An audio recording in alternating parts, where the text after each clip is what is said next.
বন্ধুরা দেখুন কত সুন্দর দৃশ্য, কত সুন্দর মনোমুগ্ধকর দৃশ্যর সম্মুখীন হচ্ছি আমরা। আমরা যারা এই দৃশ্য থেকে অনেক দূরে আছি তারা মূলত আমাদের বাংলাদেশের প্রকৃত রূপগুলোকে কখনোই দেখিনি। কারণ এই সুজলা সুফলা শস্য শ্যামলা আমাদের এই বাংলাদেশ, আর সেই সুজলা সুফলা শস্য শ্যামলা বাংলাদেশের অনবদ্য সৃষ্টির নাম হচ্ছে পাখি। আমরা এখানে বিভিন্ন ধরনের পাখি দেখতে পাচ্ছি। আমি সব করে রব, রাত্রি পোহাইল, কাননে কুসুম কলি সকলে ফুটিল। পাখি যখন ডাকে তখনই মনে হয় রাত পোহায়। আজকে আমরা এই এখানে এসেছি এই বিলের মাঝে।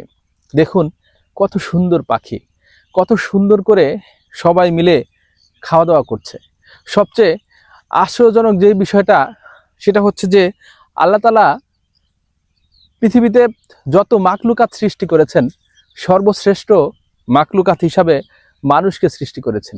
কিন্তু সবচেয়ে দুঃখের বিষয় এটাই যে সেই আশরাফুল মাখলুকাত মানুষই কিন্তু আগামীকাল কি খাবে সেটা নিয়ে ভাবে।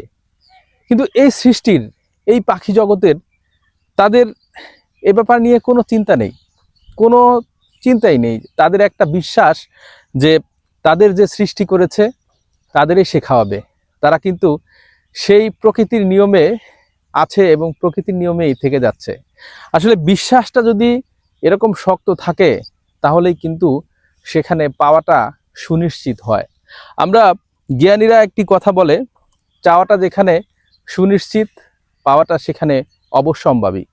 আসলে সেটাই বাস্তবতা এবং সেটাই হচ্ছে, যার কারণে সেই সৃষ্টির শুরু থেকে আজও শত শত পাখি টিকে আছে। আপনারা দেখুন এখানে এই যে সাদা সাদা বক, আশ্চর্যজনক বিষয়, আশ্চর্যজনক পাখি। কত সুন্দর বকের পশটা বসেছে, উপর দিয়ে উড়ে যাচ্ছে কত ধরনের ছোট ছোট বড় বড় পাখি। পাখিরা যেখানেই খাদ্য খুঁজে পায় সেখানেই খেতে যায়। কত সুন্দর, কত সুন্দর একটা প্রাকৃতিক বিষয়। দেখলে একেবারে হৃদয় মন সব কিছুকে জুড়িয়ে যায়। এই হৃদয় মনকে জুড়িয়ে যায় বলেই কিন্তু বাংলার প্রকৃতিপ্রেমী যারা রয়েছেন তারা কিন্তু পাখি, পশু, এদেশের গাছপালা সব কিছুকে নিয়েই ভাবেন, এবং সেই ভাবনা থেকেই আজকে আপনাদের সামনে ভিডিও করা। বন্ধুরা সকলে ভালো থাকবেন। কার কার এরকম প্রকৃতি পাখি ভালো লাগে তারা অবশ্যই ভিডিওটি লাইক, কমেন্ট এবং শেয়ার করবেন। আজকে এখানেই শেষ করছি। আসসালামু আলাইকুম।